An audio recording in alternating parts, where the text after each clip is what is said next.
अरे वो आवाज होते काल पण तसंच झालं माहितीये का? मग तिलाच विचार जाणवीरा.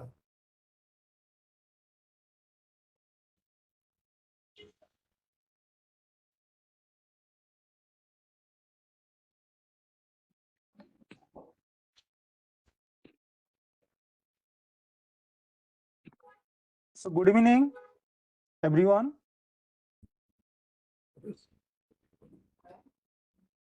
Your device has outdated. So Has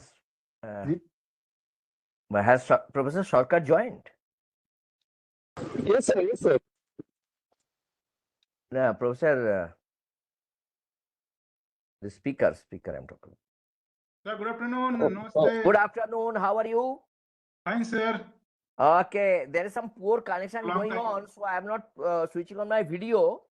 But thank you for accepting the invitation. So it was a great that you are talking on a very interesting topic. I know. So Thank you, sir. so Professor Roy will be conducting. He is there. So So with these few words, I mean, I leave it to Professor Roy, who has to conduct the program. Thank you, Right, Professor sir. Sarkar, for kindly joining. Thank you, sir. so thank you, sir. So today's session is global impact of poverty in Indian context. So today expert is name of the expert Pravish Sarkar, Professor Pravish Sarkar. So let me introduce before that. Pravish Sarkar is the professor in the Department of Mechanical Engineering at Indian Institute of Technology, Ropar. He is also founding chair of the Institute IPR, Intellectual Property Rights Cell, playing a central role in fostering innovation, patents, and design-driven research at the institute. He earned his PhD from Indian Institute of Science, Bangalore, and his MDes, that is Master of Design in Product Design and Engineering, also from the same institute. He has completed in BE in Production Engineering from National Institute of Technology, Trichy. His research and teaching areas are product design, sustainable design and manufacturing, design creativity, engineering aesthetics, biomimicry, and industrial design. He leads the Institute Design Research Laboratory and Sustainable Design and Manufacturing Laboratory, where ongoing research spans eco-design, sustainable machining, and biomimetic design, and even rural application product development. He has produced a large number of publications in highly reputed journals and conferences, and also he has produced several PhDs in his field. Now Professor Sarkar, the session is yours. Thank you very much. And good afternoon to all of you. And namaste to all of you. So today I'll be, my talk is there. And let me start. And in between, if you have any question, please feel free to ask. Let me share my slides.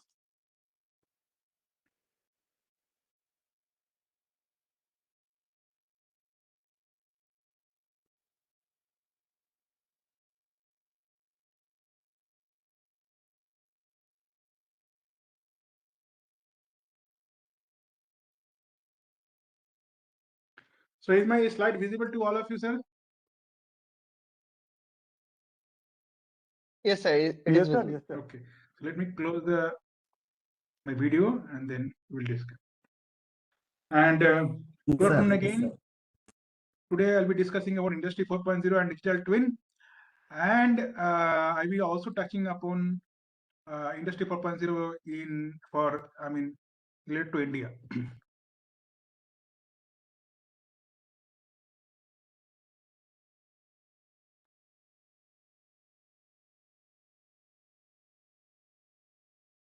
So, as you know, the industrial automation, the first industrial revolution came, second one and third one and fourth one.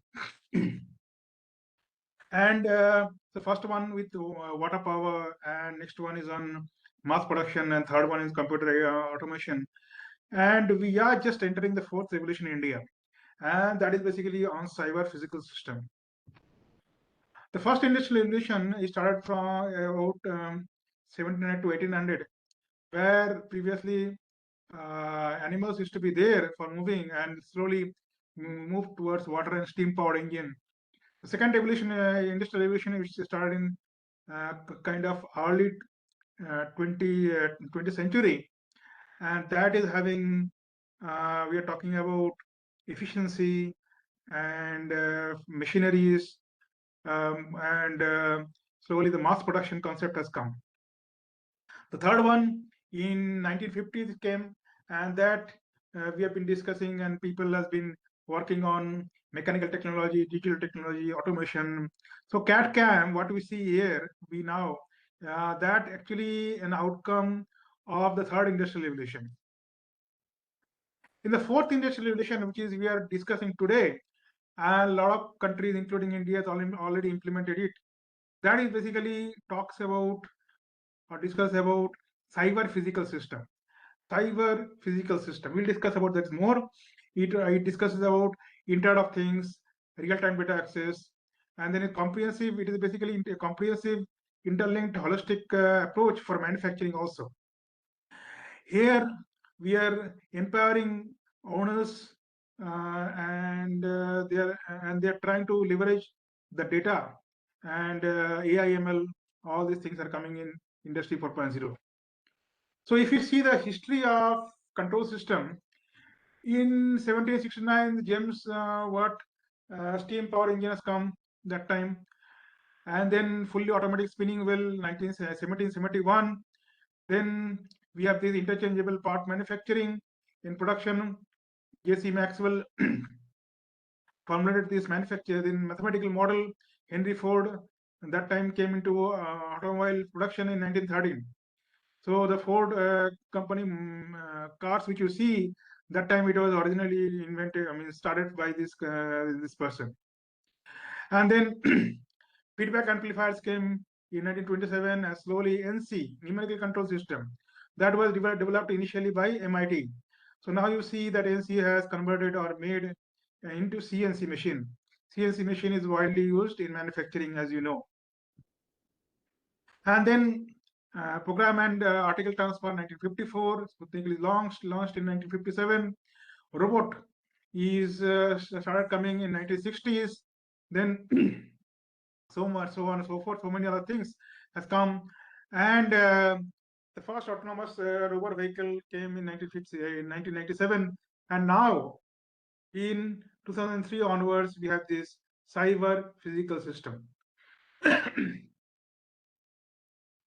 So in Industry 4.0, originally it was originally country was Germany, and now it is being implemented in worldwide, and digitalization manufacturing has come introduced in 2011, and in made in China concept has come in China. Society 5.0 has come in Japan, and industrial internet it came into by USA. So various countries are introducing the smart technologies. In India also, what are things we see? We see Make in India initiative by Pradhan Mantri ji. Then Pradhan Mantri Mudra Yojana we see. The Startup India, all these initiatives are basically helping us, is coming up with new technologies and new systems which is going to be more superior than the previous one. So Industry 4.0 is a subset of fourth industrial revolution. The fourth industrial revolution, it is basically encompassing which we normally classified in industry, such as smart cities. So fourth industrial revolution, Industry 4.0, Industry 4.0, these are all basically, the name is same. It means basically same thing. So it is having wireless connectivity. So now we are talking about cyber physical system. Let me explain what is cyber physical system. So as you know, cyber is more into internet of things, internet, and physically something which is physical. So cyber physical systems which are there, these are what we are discussing, that something which is physically existing, like machine, then whatever machine, like any manufacturing system which is there, that system, whatever is there with us, that if we can link it with cyber, So the data of the machine is going to go into internet, and that is being analyzed, and that is going to come back as the some of the inputs from there. So this is the entire system which is there, and that is called cyber physical system, CPS. So some of the concepts which are there is smart manufacturing, smart factory. So what do you mean by smart factory or smart manufacturing? So smart manufacturing is smart manufacturing, smart factory, and lights out manufacturing, that we'll see. So first is let us discuss about smart manufacturing. So smart manufacturing is a broad category of manufacturing which employs the computer-aided integrated manufacturing, high-level adaptability, rapid changes in digital design and digital information technologies. The lights out manufacturing, it is basically automated and require no human presence, which is lights off. Now let me explain what it will mean. The light out manufacturing is, if you see nowadays, there are many companies where manufacturing is completely automated. So in this plant where actual manufacturing is going on, there is not a single person required. Now we ask ourselves, why lights are required? So lights are required because people wanted to see. Now when no people is there, which means that completely the machine can run without light. So which means that entire operating system or manufacturing system can run without light. Okay, and that is called lights of manufacturing, where lights can be put off. But practically this is not done. Okay, even though it is technically possible, practically this is not done because sometimes some issues may be there. So people are there to see, people are there to understand if there's some issues are there. So, but theoretically or when possible to run the machines and the entire system for manufacturing without light. So this is called lights out manufacturing. Next is Internet of Things, Industrial Internet of Things, IIoT. Now you would have heard about the word Internet of Things. Internet of Things is where we have sensors linked to various manufacturing portion like machines, and that machines is going to get information through the sensors, and they're going to send the information to the internet for cloud computing. I'll come to that. What do you mean by cloud computing? Now, industrial Internet of Things, it is like this Internet of Things only, but it is much more robust and more standardized machines and devices which have more reliability. So these devices are having computer industrial application, and these are used for automation in Internet of Things. And automation not only in terms of the automation which we see like CAD/CAM, automation, robotics. No, it is much more than that, where the decision is being taken in the cloud. So I'll come to that. Next is Internet of Things. Internet of Things is computing devices, mechanical, digital machines, and unique identifiers is going to come. So where are UIDs applications? So take for example, now you are going in a car, right?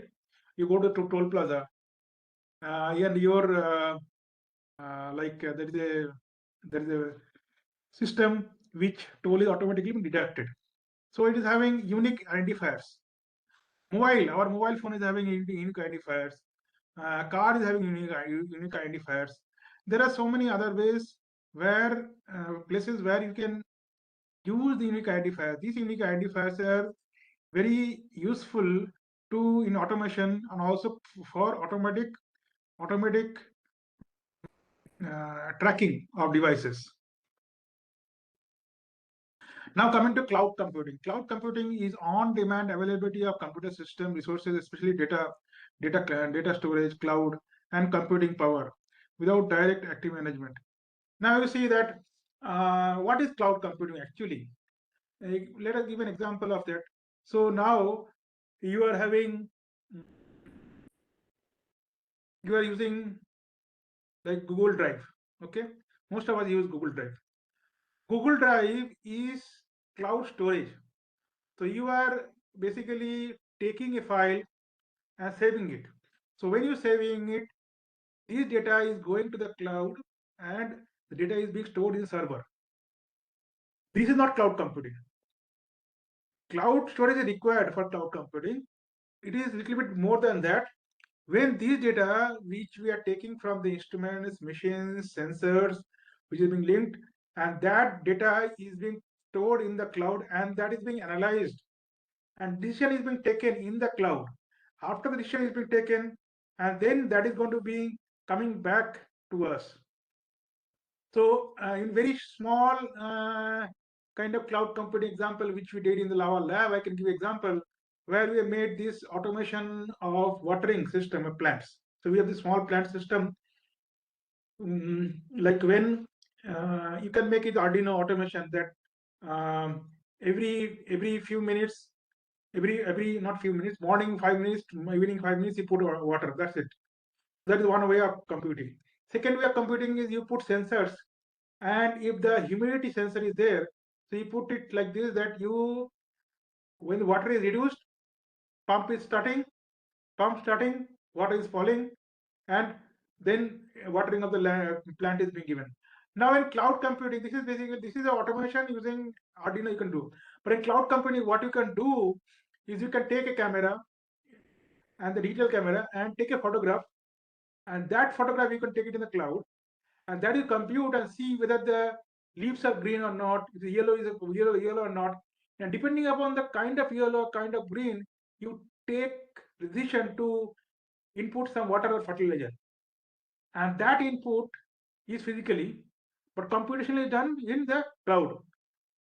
So there we can use cloud computing. The cloud computing is generally used for more complex and more automated tasks, not for single decision that you can do it very easily yourself, or say like with Arduino or something like that. Now cyber physical system, which I already explained to you, something which is having cyber and physical, cyber system which is linked to the physical system, and data is going from the physical system to the cyber system. Now big data.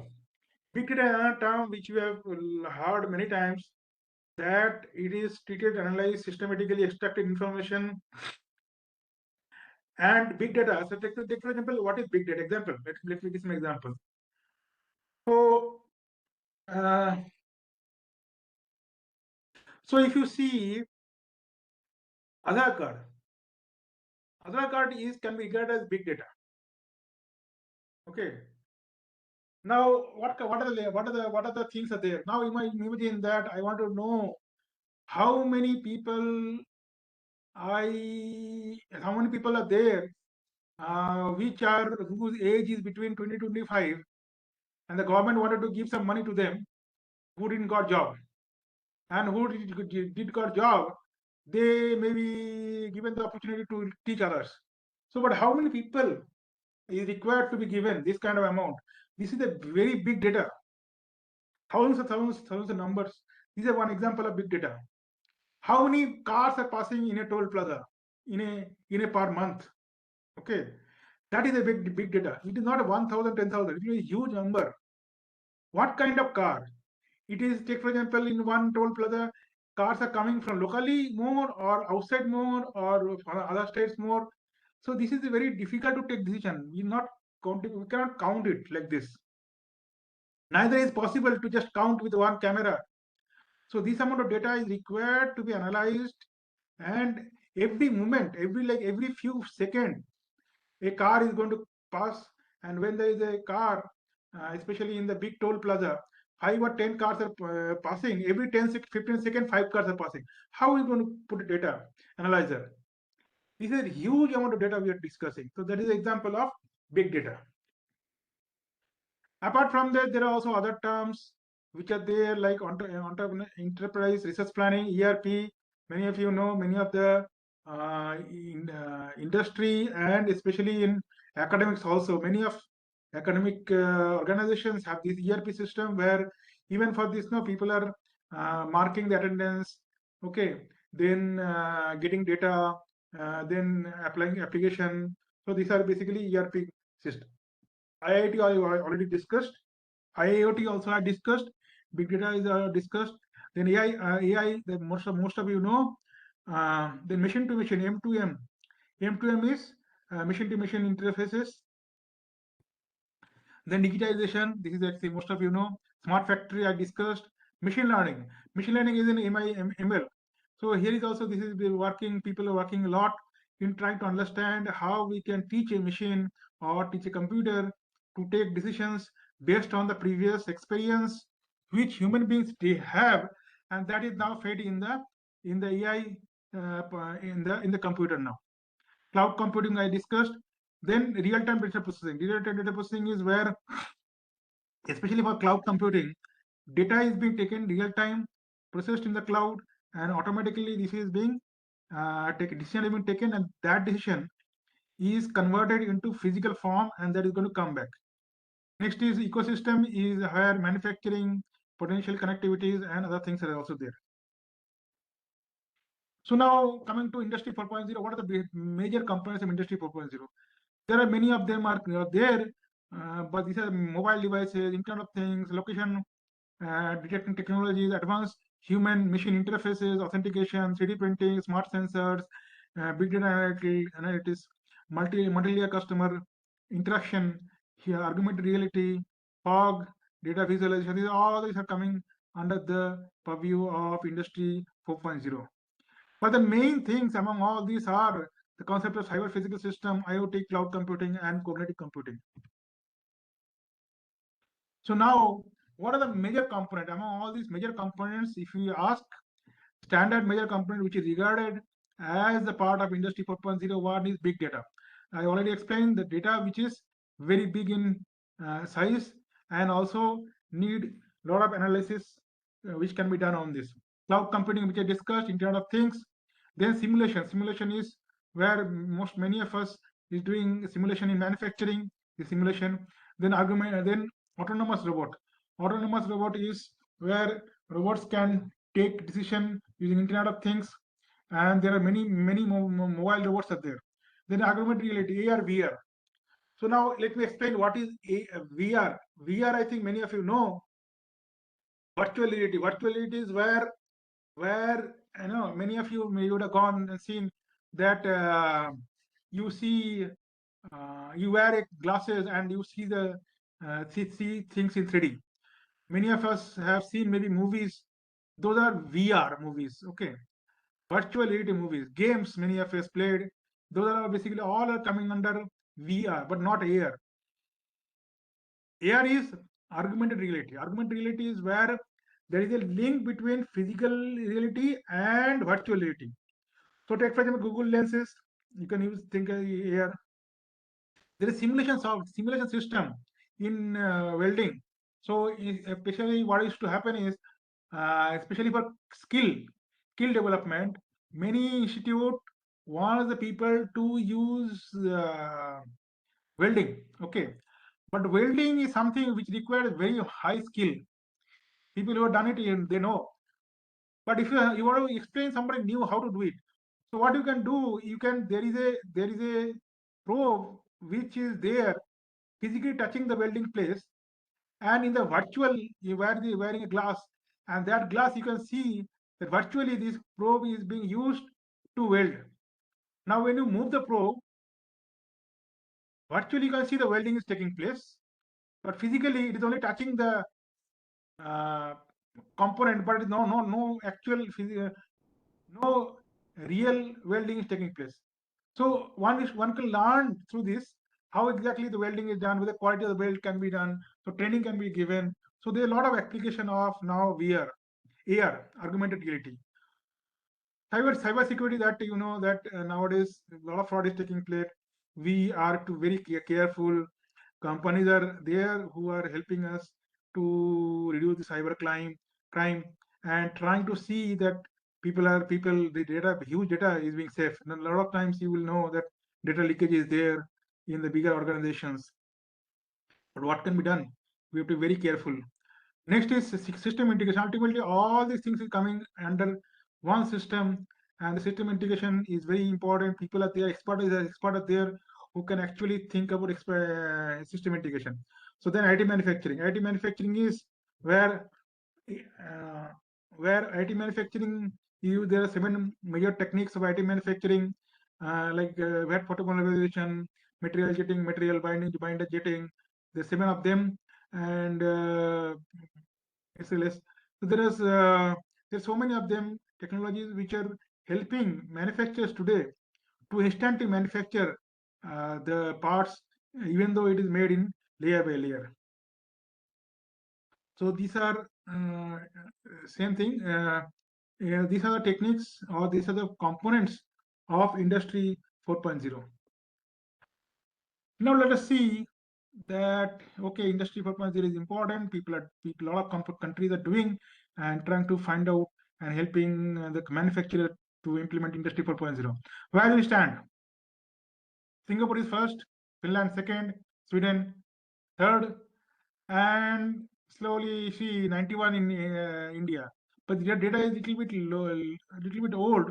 So I believe that now currently India is in much better position than before. So now an example where this HVAC system, HVAC, heating, ventilation, and AC. So heating, air conditioning, that is the example where you will see that the data is being taken from different sensor from different room, that is fed in Wi-Fi, that is going to the cloud, analysis being done, that analyzed data, some decision is being taken, it is being brought back, and then the system is going to slow down or accelerate depending upon automatically to meet the demand of the rooms. Okay, so even nowadays, even many cars is also having this automatic system control, even though they may not be using this cloud computing. So Industry 4.0 is having cloud computing, Internet of Things, cyber security, augmented reality, big data, autonomous robot, IT manufacturing, simulation, and system integration. So now coming to implementation, we have discussed many things. We have some theoretical knowledge now. Practically, if you want to implement Industry 4.0 in the company, what to do? And what are the components of that level? So at the basic level is sensors and actuators. These are can be digital. Basically, these are linked with the digital. So in physical assets, these are linked, and these are taking the actual data, real measurements or real sensors. These are fitted with the system, like machine manufacturing system, CNC, whichever machine we have, and that is being fitted. So manufacturing not be only machining. Manufacturing means we are discussing about the entire manufacturing system. It could be machining, it could be packaging, it could be even assembly. Okay, and then the system of internet services is there, connectivity, and then new services and the ecosystem. So that is going to get in the higher level. So we'll see that. So ultimately, again, summarization like advanced robot, IT manufacturing, augmented reality, simulation, horizontal integration, industrial internship, cloud, cyber security, and big data. All these are part of Industrial 4.0. So what are the advantages of Industry 4.0? One is productivity. Productivity is going to go really high. So what kind of productivity? People are going to be more productive, because here we have the sensors already being placed. Okay, so what the sensors will do? It is going to tell that this machine is running well, this machine is not running well. Okay, it is lower than the actual expected rate. So which means that there's some fault in the machine. So predictive maintenance is very easy now. Previously, one machine has to be not working. Okay, it has by chance it has failed, or some part has gone bad. The system, the entire machine is shut down. We have to wait, or we have to use another machine for that. Now before even the machine is being like not working, we can actually some kind of indication we'll get from the sensor, possibly. We played the sensor nicely, that this is going to fail very soon. So before failing itself, either we repair the machine or put some other alternative way. So what we can get is we are going to get a higher productivity. Okay, this is one way. There are of course other ways is that the more streamlined information. So if we have, take for example, one machine can produce 20 components.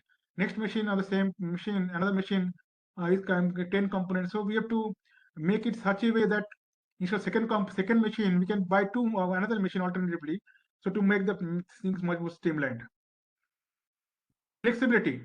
Now we have flexibility that the same manufacturing setup can be used for multiple components, multiple systems. So we have flexibility to design or sorry, not design, manufacture multiple multiple components. The quality is going to increase because we already know what kind of problem is there, quality issues are there, and we can avoid it. Speed is going to go high, of course. Okay, there's no doubt because it's good, and failure rate is also less. So what are the good things we are having? We are having safety. Safety is good. Working condition is better because now many things are automated.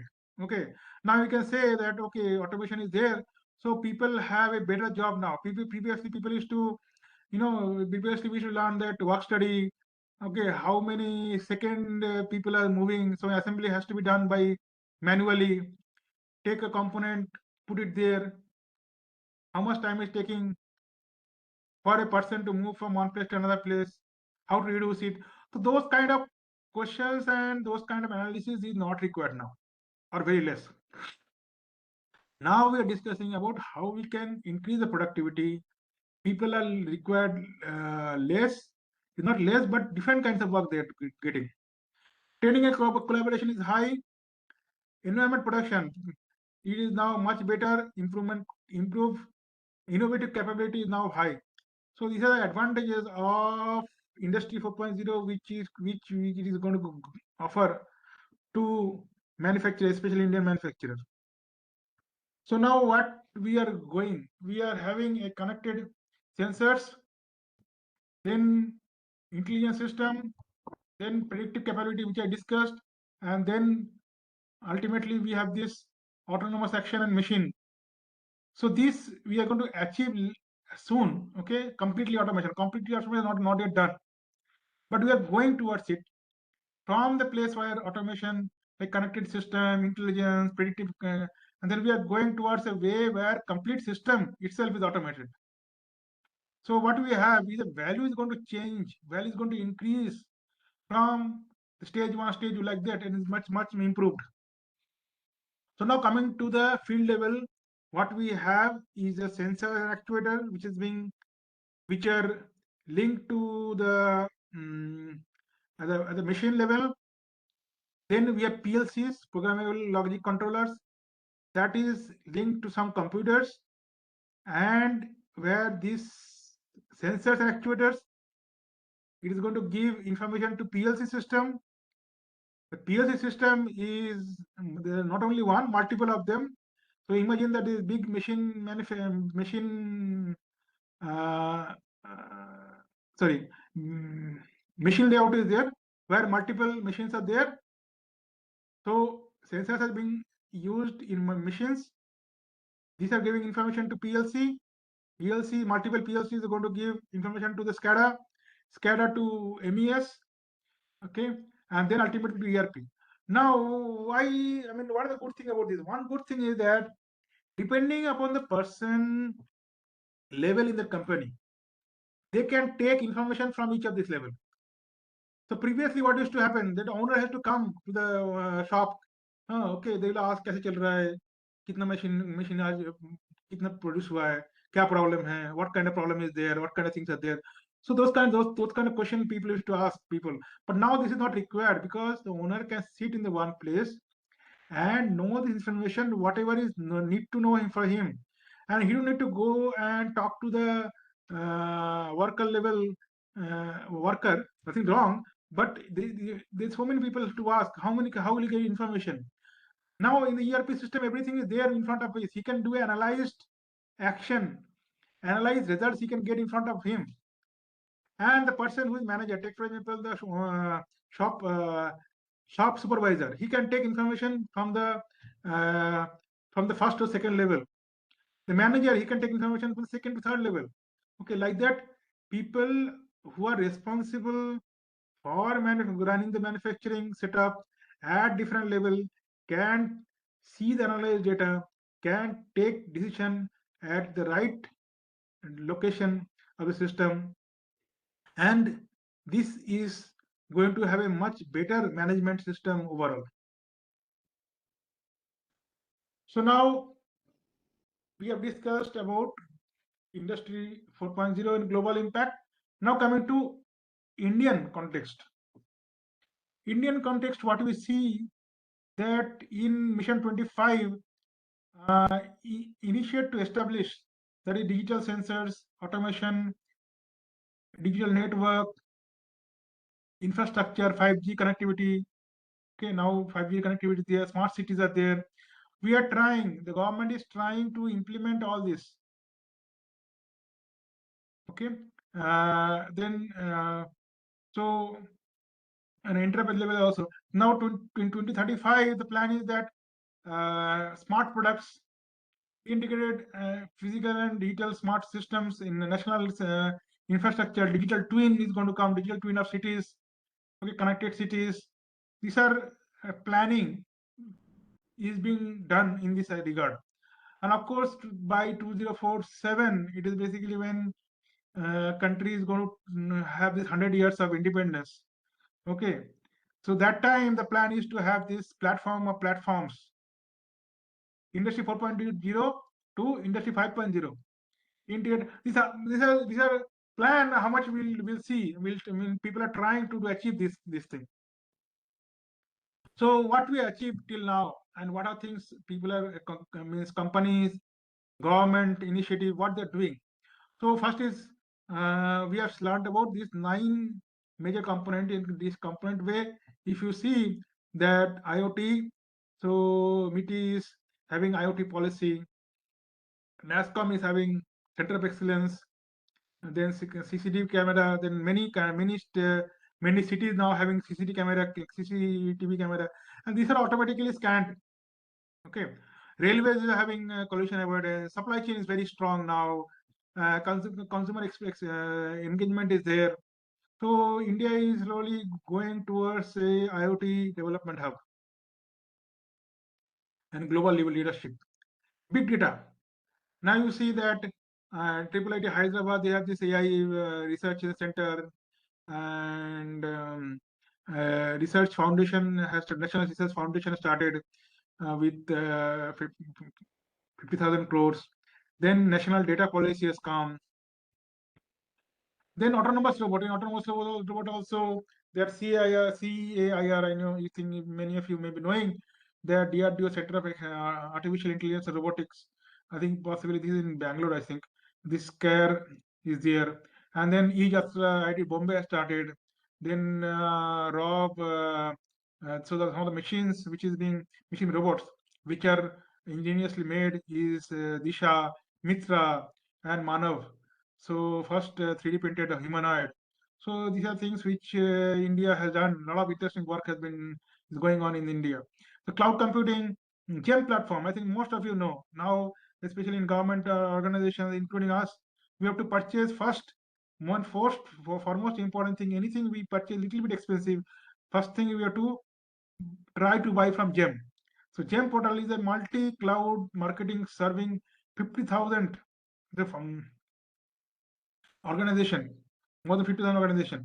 And the DigiLocker. Many of you know that nowadays, even for driving license, if you want to go now, you can show some of the documents from your DigiLocker, which is regarded as very trustable. So this cloud-based, this is cloud-delivered citizen document, which is again, it is based on cloud and edge computing. Now simulation and digital twin. Digital twin I'll explain in more detail in the next talk. It is having physical system and strong simulation modeling is required. Digital twin is adapting in rising manufacturing. But you know, here I see that more work is required. Okay, there is a gap, and there the possibility of adding in same as argumented AR/VR also. In manufacturing, people are trying to do. In IIT Bhubaneswar, people are doing. IIT Madras, Cape Consortium has taken place, but more required, more amount of work is, I think, a lot of scope is required in these two areas in India. IIT manufacturing, there is a IIT manufacturing in by MITI draft strategy has been coming up. Then National Center for IIT Manufacturing is being set up in Hyderabad. So people are doing a lot of work in academics also. We have been working also in academics. In Hyderabad also people are working in IIT manufacturing in a big way. Many people are working across India in many organizations, especially in academics. And also in commercially also there are many companies who have come up who can print components when a company needs. And more importantly, even now there's a machines which you can use it for with us and it's quite cheap. So especially in the area of plastics, okay, using plastic. The cyber security, India is endangered, and because cyber security attacks are there, and people are trying to do something on this. So let's make this ready industrial revolution 4. So now, if I go to digital twin, any question from the audience?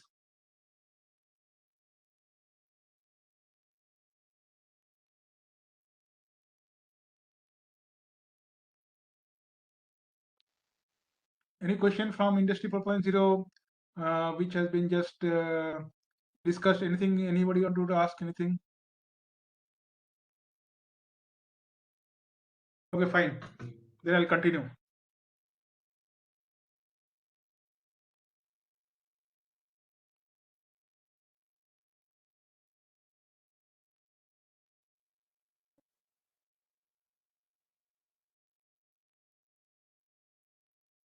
Okay, now coming to digital twin in design and manufacturing. Let me explain first what is digital twin. Okay, what is twin? Twin in Bengali we say jamoj. Okay, twin is person two. Okay, two person similar in various ways. So digital twin is a twin of a physical system which is there in virtual form digitally in computer. Now please don't let us not misunderstand this one as a CAD model. No, CAD model is where we have a CAD model which using which we generally generate CAD drawings, make like this engineering drawing with dimensions and give to manufacturer. They're going to take it, understand the drawing, manufacture it. So this is a CAD drawing. CAD model we can move, we can rotate, we can understand. We can use CAD model also to use this as a basic requirement or input to a simulation tool like ANSYS, okay, or okay, Nastron, or even any other software which you see, CAD analysis software. But in digital twin, it's a little bit different. Digital twin is where we have, take for example, sensors which are linked to a physical machine whose inputs are being taken to the computer, in which digital model is there, and that input is being used to take some decisions. We'll see that, okay?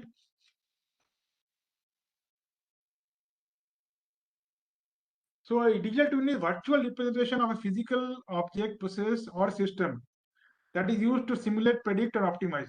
Now you see here we are discussing. We are discussing about a physical object It could be process also. It could be a system that is used to simulate, predict, and optimize performance. So what we can do, we can simulate the system, predict it also, and optimize the performance. Means we can put the data, take the data from the physical system to the virtual system and analyze the data, take decision based on the inputs, and after the decision is taken, that again can come back to the physical system, and then physically some changes can be done. Okay. So who introduced this one? NASA has introduced in the spacecraft simulation, and it is enabling Industry 4.0 advancements. People are doing a lot of research in IoT, AI, ML, simulation technologies, and need for real-time data-driven decision making. The component of digital twin is one is IoT. A lot of IoT required. IoT is required. A lot of sensors are required. Network sensors, and cloud computing, edge computing is also there. Then AI ML algorithm is running. The simulation tools, AR, VR interfaces also required. And enabling technologies. So digital model, there are three different ways. Digital model is where no automatic data flow. There's a digital model, is very similar to CAD model. And then we are having a physical model. Next is digital shadow. So from the digital system, it's going to go to physical system, or for the physical system, it's going to go digital system, not both ways. So this is called digital shadow. But we are not discussing. Digital twin is pure bi-directional data flow. Information is going from digital twin to the physical system, from the physical system to the digital twin.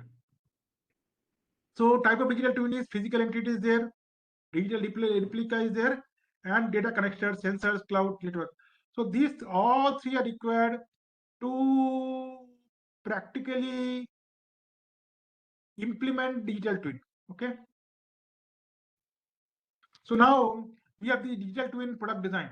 So it enhances the real-time feedback it takes. Virtual product, it can be used cost less and time. CAD/CAM integration is done, parametric modeling can be done, and some changes can be done. And human-centric design, digital avatars. Digital avatars, as you know, that digital avatar will be different. The avatar movie, I think many of you have seen, that is different. Okay. Digital avatars are where we have this virtual systems. It could be anything, and that is having data. Okay. And then academic simulation, that is also big important, that we can do simulation in virtually for analyzing situations where we need to understand the ergonomics of a system. Then improves usability and safety. Design optimization can be done. Material selection, it helps in material selection. Structure and functional performance, it is important to use. Can be used. Then in manufacturing, real-time data processing, monitoring, quality assurance optimization can be done.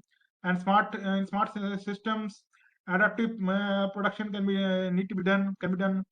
Integration of MEPS, ERP. The predictive maintenance. Here we are predicting that a system is going to fail or not, because the digital twin is having information about the system from real system. Information is going to come. So if there's some change in the system, then we can predict. Then circular economy. This also track material and emissions. This can be also done using digital twin. There's a lot of applications of digital twin. So now let us see examples where we see the real application of digital twin. So Rolls-Royce, as you most of us know, they manufactures excellent car.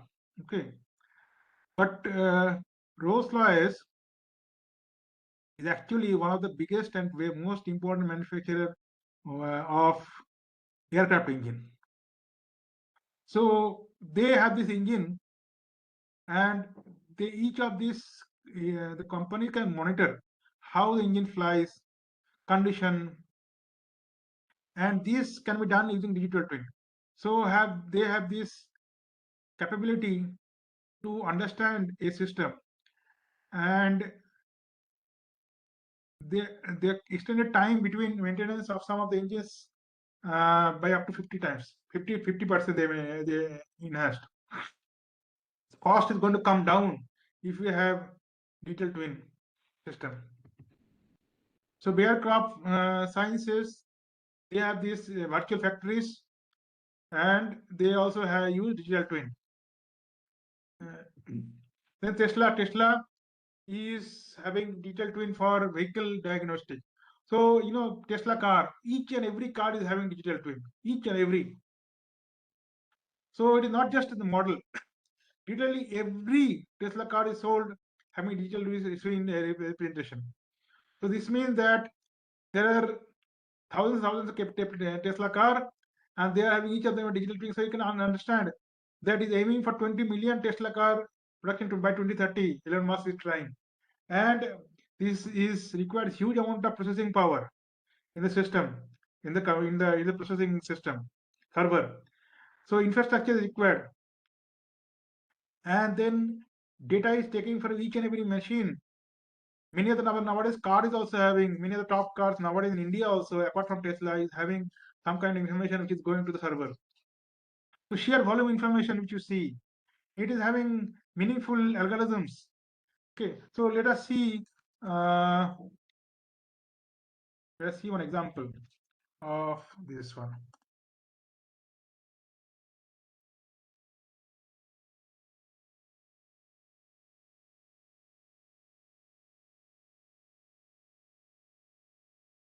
Every Tesla.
Powerful CPUs and GPUs. Data from millions of vehicles collected over time must also be stored securely and efficiently, necessitating leading-edge data storage solutions. Tesla uses this real-time data to continuously improve vehicle performance, predict maintenance needs, and offer over-the-air software updates. With Tesla's digital twin strategy, each vehicle effectively becomes a source of real-time operational data. The insights inform Tesla on everything from battery life to motor function to autopilot behavior. As applied by Tesla, digital twinning goes far beyond predictive maintenance and software enhancement. They're used to advance autonomous driving capabilities and overall user experience. While it's not yet standard practice for every manufacturer to create digital twins for every vehicle sold, the automotive industry was among the early adopters of the technology.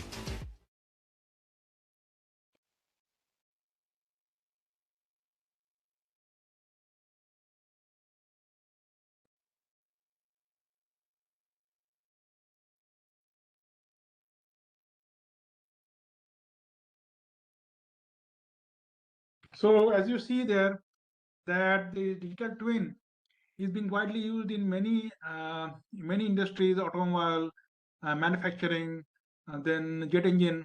So here we have seen that, especially in another example of jet engine, where it collects real-time data of temperature, pressure, variations, vibrations on sensors, and it is going to predict the kind of issues or wear and tear which is going to be there, and the schedule maintenance that can be done using this one. So your digital twin is done by even Boeing and Airbus, and even GE, they are also using digital twin technologies.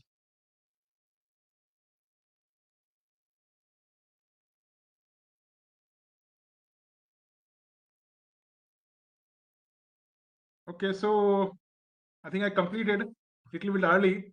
So let us have a discussion on the kind of any questions which we can have, and maybe we can think of what kind of work which we can do in India also. So digital twin, one possibility is that we can understand predictive maintenance and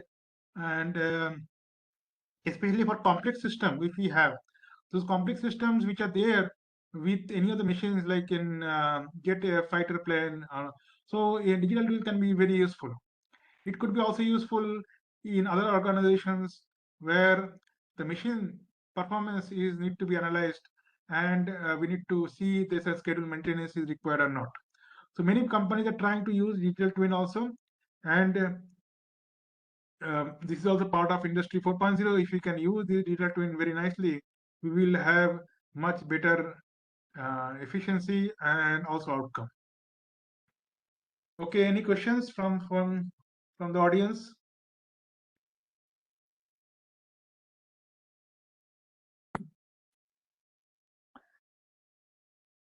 So any question? It is a very interesting topic. Thank you, sir. Very interesting in Internet of Things, cloud computing, machine-to-machine learning, all those things, and additive manufacturing. So emerging, it is a field of emerging technology now. It is a burning topic. So now, regarding twin, why is the research that is going on in India? Sir, in academic area, people are doing a lot of research, but physically in industry, how much they are using, I don't know. Right now, industry, many of the industries are trying to implement Industry 4.0. That is there, because government is also trying to see if we can support Industry 4.0. So one of the good industry, one of the good advantage of Industry 4.0 is computing, sorry, but decision taking at a different level of abstraction or usage. When owners can take decision at a different level, even managers can take decision at a different level. And so, if we can implement Industry 4.0 in India in many companies, I think it will be very useful.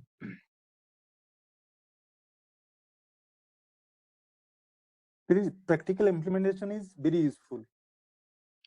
Yes, yes, I think it will be useful.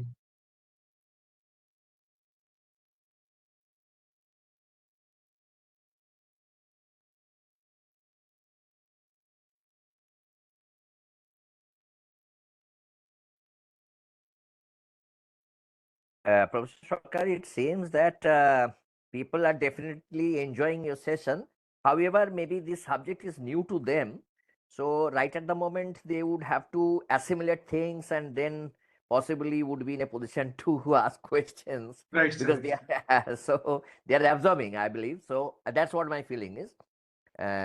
So I mean, I think we can move ahead and a question if comes, they would do it spontaneously later on, I'm sure. Okay, thank you so much for giving this opportunity. And if there is any questions, you can, of course, contact me. One more thing, Yeah. Professor Roy, I mean, today's session is up to what time? It is up to 9:30, 9:30. sir. 9:30, right, but right. Yeah. Okay, so we have some time, definitely. Yes, yes, we have some time. Okay. I mean, see, basically, I think, Professor Sarkar, like we did for other things, that we would go in the chat mode, that perhaps would excite the participants more. What do you think? Yes, sir, definitely. I mean, they can type it and I can try to answer if they So, can. I mean, There's we a also better can option. chat, Yes, and we yes. also can Yeah. chat, and they can respond, etc. Yes, So yes, yeah, so true. I mean,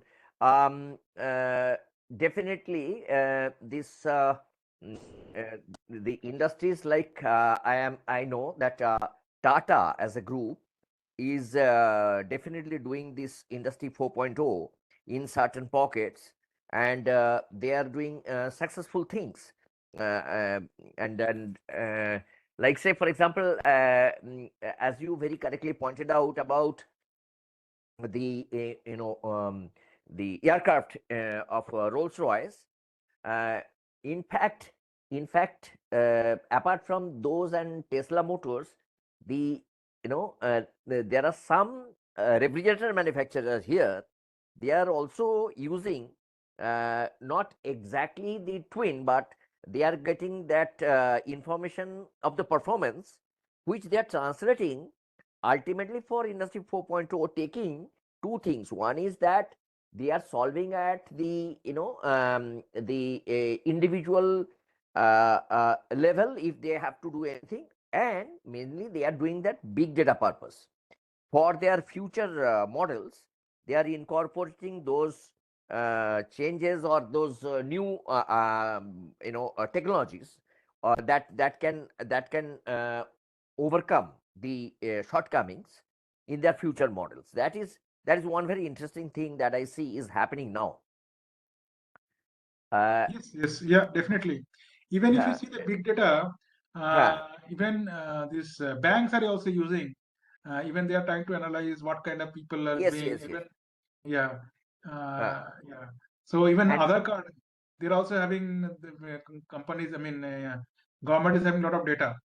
True. And the concept of data also has changed, na, Mani, because this Yes, multi types of data, let's say it is a video, data from video input, data from text, data from tables, data yes, from, I mean, so many sources of data, yeah, and those data and data from, sounds. Hmm. yeah. So all these data is now getting assimilated in such a way that it actually can create a meaningful, what do I say, analysis, Yeah. very meaningful analysis. And I know that you are working already in this space, design space, where I know that you did something of ecological design, that environment friendly systems I am aware of, Right. like Yeah. say in the pharmaceutical industry, that foil thing that I remember. And why don't you talk on that a little bit? Because see, there, what will happen, the participants might try and figure out how there some data or big data or some IoT applications would be possible. Yes. Let me discuss. See, take for example, what we don't understand, things are going in a very similar to cloud computing. Now, if you see that government is telling to link Aadhaar card with PAN card, okay. But you think how Aadhaar card and PAN card even can be linked? How they know, the government even system know that you are doing right or wrong?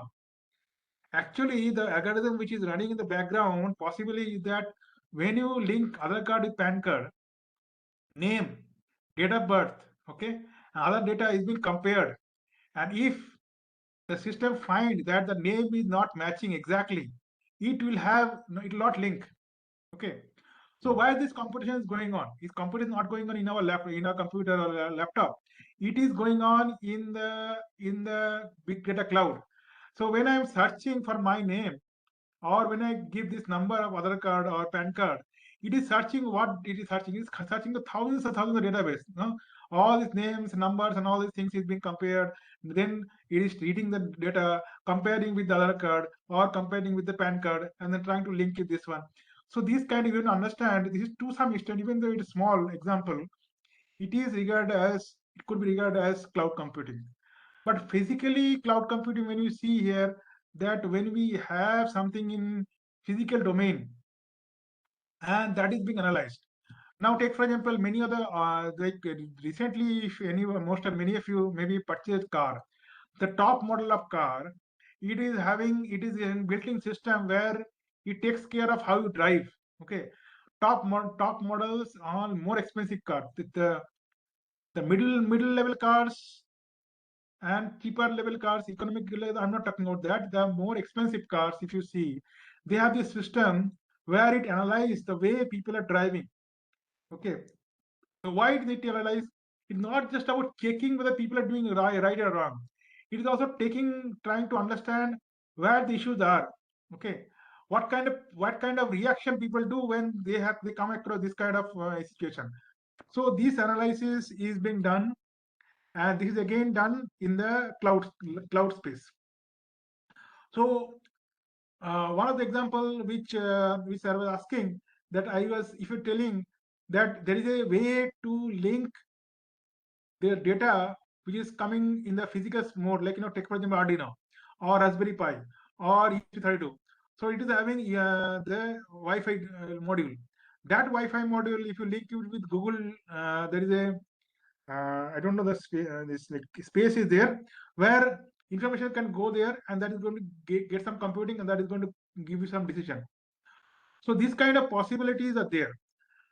Now, digital twin, if you see, this is of course a part of Industry 4.0 in this way, that the system is being there, not only just CAD model or simulation, is a little bit more than that, where we have the data with us in the cloud.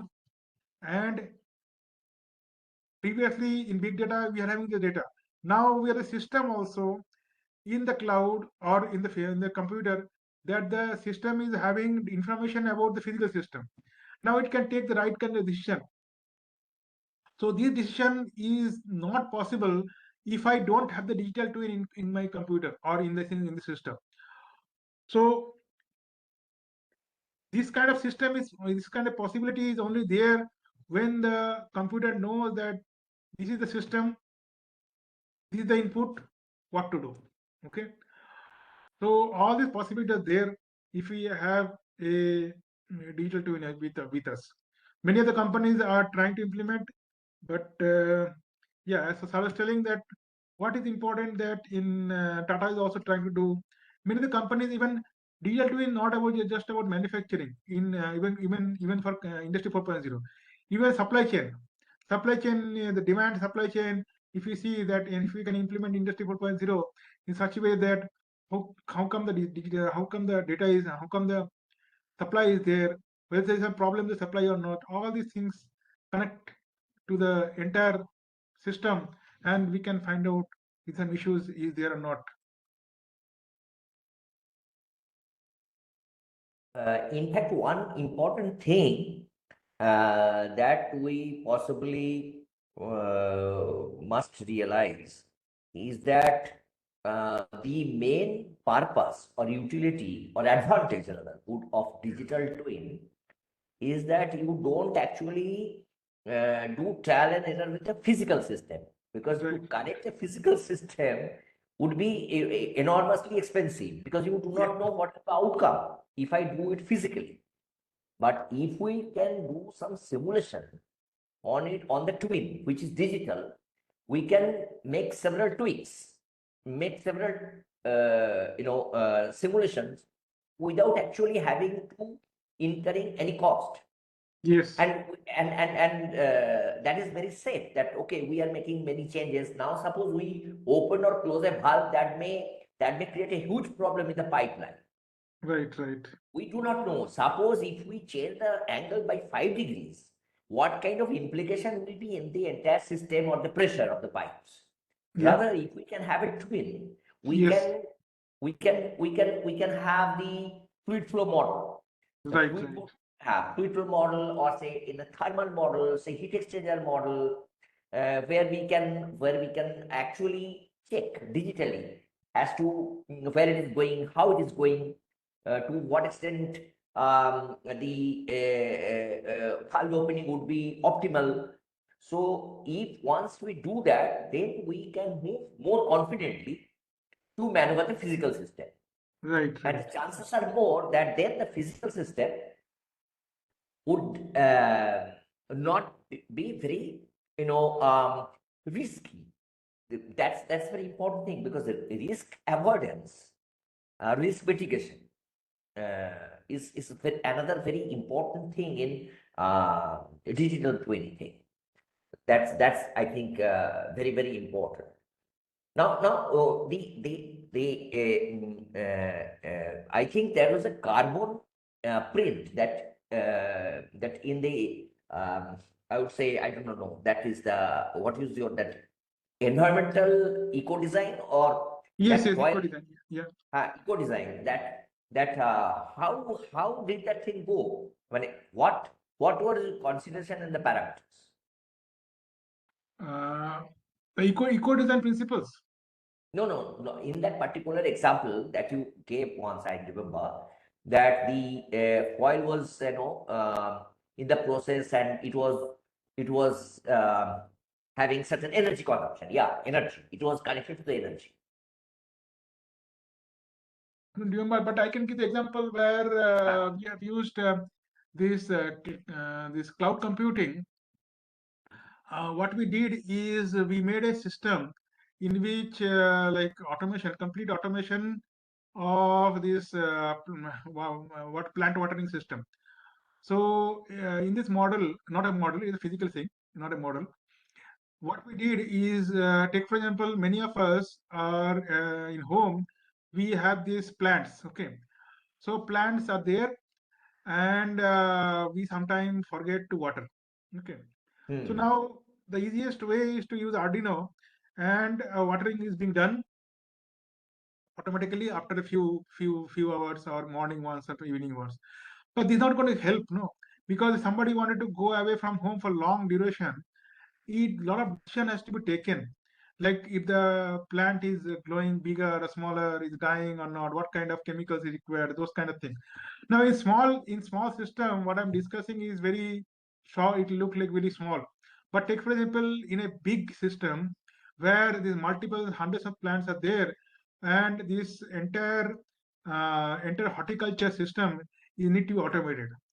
So there we can use this kind of system automation where the decision being taken in this aspect. So in lab we made a robot also, which is going to go and see the places and see whether the fruits has been ripe or not, and depending upon the ripeness level, the fruit can be picked. This is one possibility of application of industry like But that is automation. you did with image processing, I believe. Image processing, yes, yes. Yeah.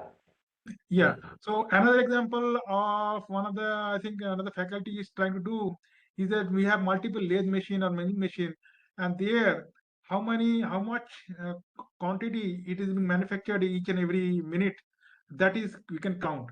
But that counting we can have a just counter. Now, can we link this machine in the cloud and take the decision in the cloud itself that this machine is going to fail, this machine having problem, and this kind of thing.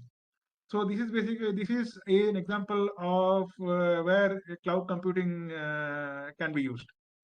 Apart from that, there are also other examples where in process level it is used. Like take, for example, a big oil refinery where huge long system is there, where each in, like 1 minute of failure is going to have an entire system stalled. So there predictive maintenance is very important.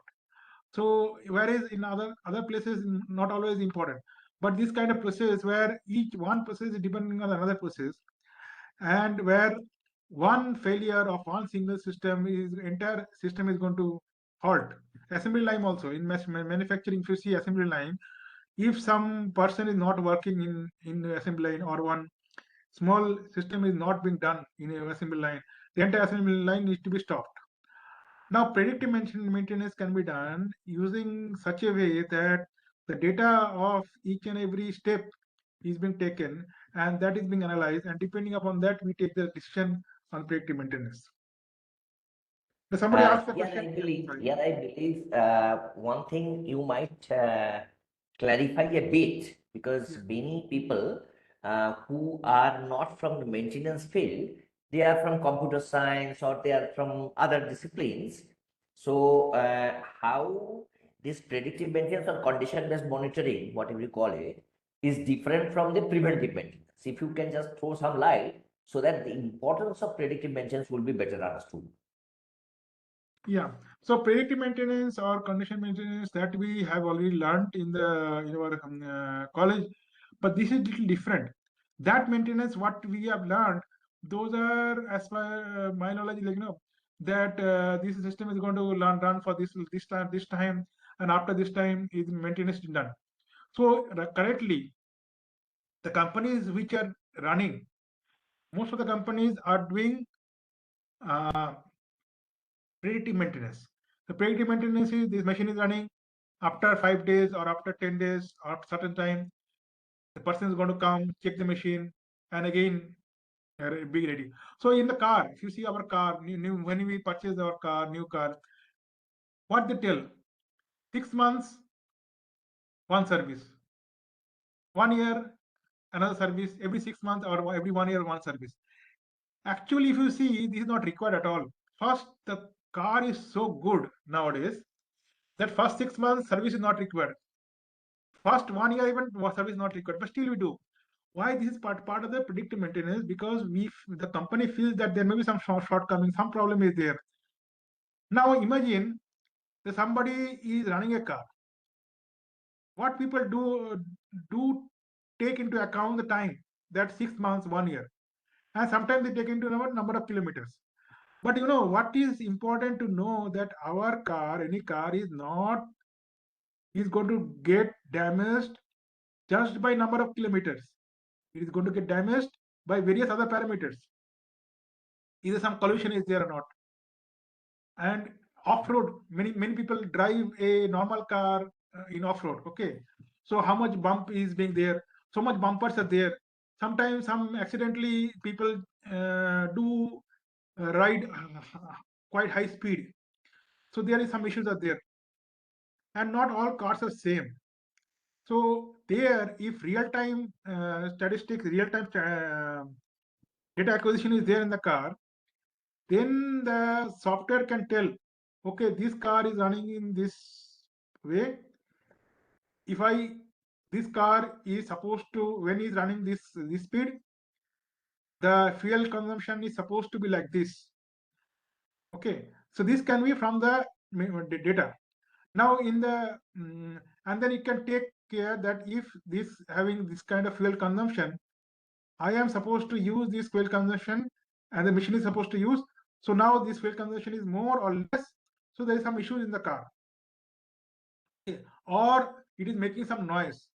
It is supposed to have this kind of noise. Now it is having this kind of noise, which means there is some problem with the engine or some part of the car. So this kind of system, which is called real-time predictive maintenance or real-time predictive understanding.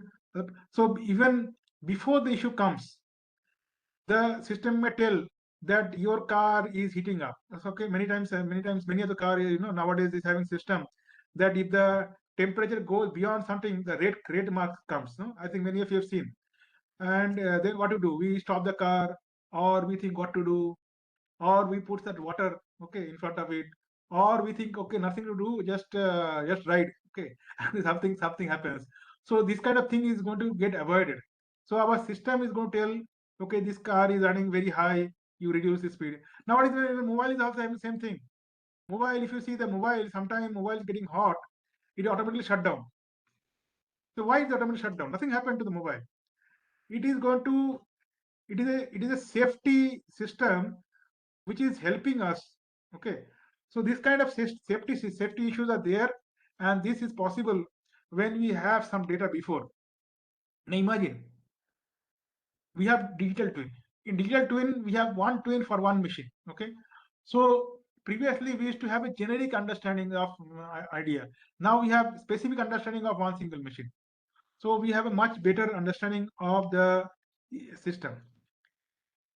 I think somebody asked that what are challenges of industry 4.0. Challenges are many. One of the challenges is knowledge, that people don't know even how to implement this industry 4.0. Many of the companies may not be even interested to implement. Then why I should implement industry 4.0? Okay, just because people are telling. That is true. Industry 4.0, according to me, it is not that all the companies should implement industry 4.0. It is useful for bigger companies where managing system is difficult, and is much more much more important where the company is having multiple locations, and systems are much more complicated than normal. So I think uh, Dr. Yeah, Frita asked. So I think this is the what I am going to take, that industry 4.0 have a lot of challenges, and one is we have to even implement, before implementing we have to convince the company that industry 4.0 is something which you should go for. Yeah, actually, the productivity truly is improved by their technology. That first appreciation has to come from the top management. Right, yes. And one more thing, like say, apart from these cars, what I see, or you also have seen, that where high value machines or expensive machines, say for example, in power plant, the turbines, those, if by any chance, I mean, any shutdown based on the preventive maintenance would be very extremely expensive, because once you change, then maybe in a very short time the bearing again might create sounds. But if it is a predictive maintenance, then possibly you can have a longer life of bearing one, but maybe a shorter life of bearing two, which evens out.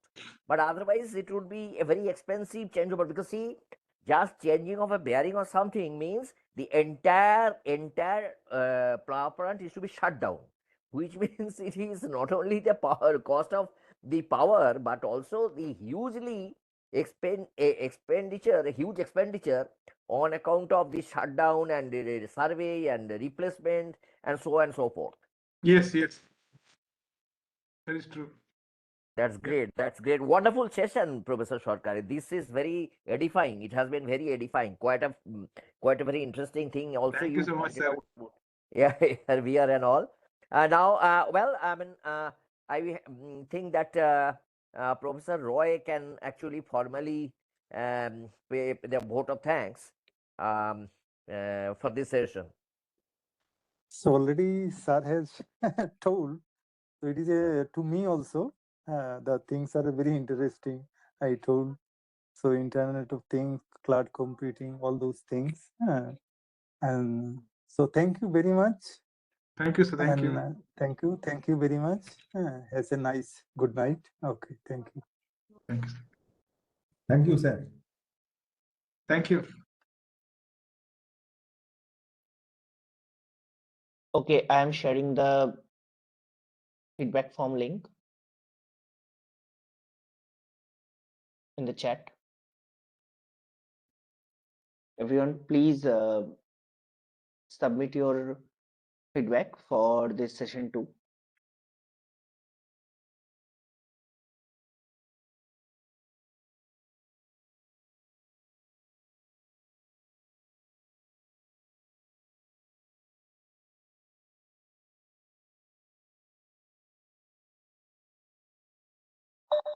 Sir, session 1 feedback link also. Okay. I'm sharing that too. Thank you, sir.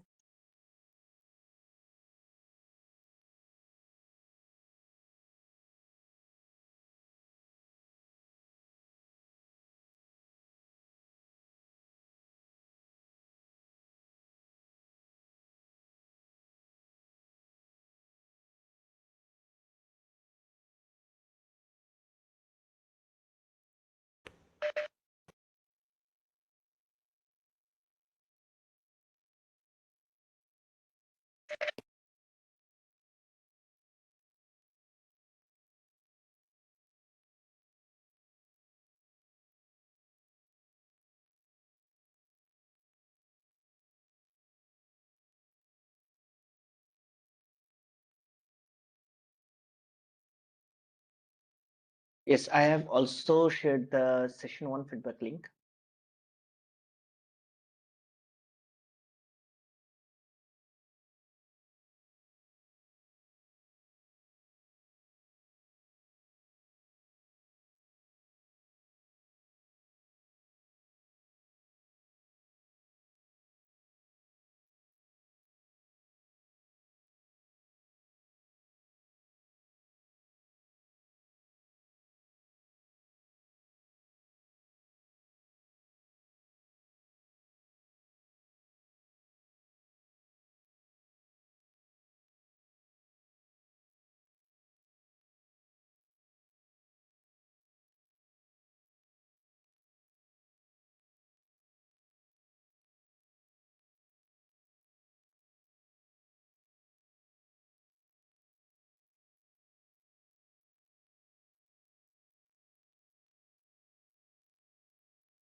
Thank you, everyone.